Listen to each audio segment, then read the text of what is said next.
Vətən müharibəsində qələbənin 5 illiyi münasibətilə Bakıda keçirilən hərbi paradda Azərbaycan, Türkiyə və Pakistan liderlərinin birgə iştirakı əsl qardaşlıq nümunəsidir. Hər üç liderin bu möhtəşəm paradda bir sırada dayanması, bayraqlarımızın yan-yana dalğalanması, hərbi kontingentlərimizin birgə addımlaması dünyaya bir mesaj idi. Regional sülh, sabitlik və qarşılıqlı inkişaf məsələlərində Azərbaycan, Türkiyə və Pakistan vahid, sarsılmaz bir qüvvə kimi dayanır. Bu iştirak təkcə qardaşlıq münasibətlərinin nümayişi deyil, eyni zamanda beynəlxalq münasibətlər sistemində yeni bir güc mərkəzinin formalaşdığını göstərən geosiyasi mənzərəni nümayiş etdirir. Geçen yıl birincisi düzenlendi. Türkiye, Azerbaycan ve Pakistan devlet başkanları ve Pakistan başkanının katılımıyla orada bir yol haritası çıkarıldı. Bu yol haritasına göre uygulamalar ortaya konuldu. İkinci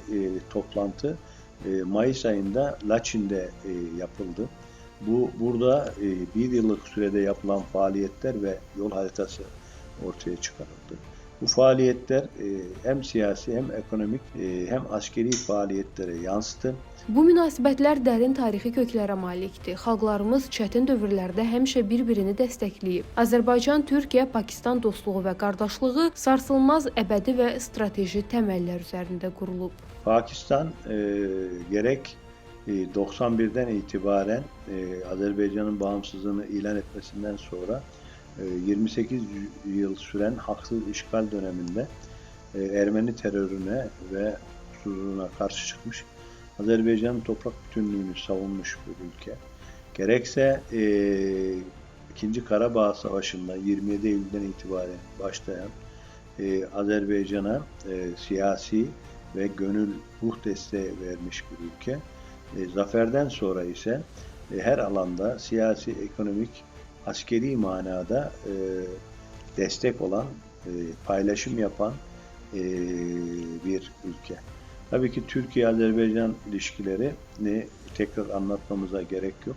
Azərbaycan, Türkiyə və Pakistan arasında formalaşan dostluq, qardaşlıq münasibətləri sadəcə siyasi əlaqə deyil, həm də ortaq dəyərlər, tarixi bağlar və gələcəyə yönəlmiş strateji əməkdaşlıqdır. Bu görüntülər, eləcə də hərbi paradda bizim qoşunlarımızın birgə hərəkət etməsi gücümüzə güc qatan, fəxarət hissi artıran, eyni zamanda düşmənlərə gözdağı olan məqamlardır. Xüsusilə vurğulamaq lazımdır ki, hər üç liderin vahid siyasi yanaşması, müxtəlif geosiyasi problemlər və aspektlərlə bağlı həmrəy münasibəti də nəzərə alınmalıdır.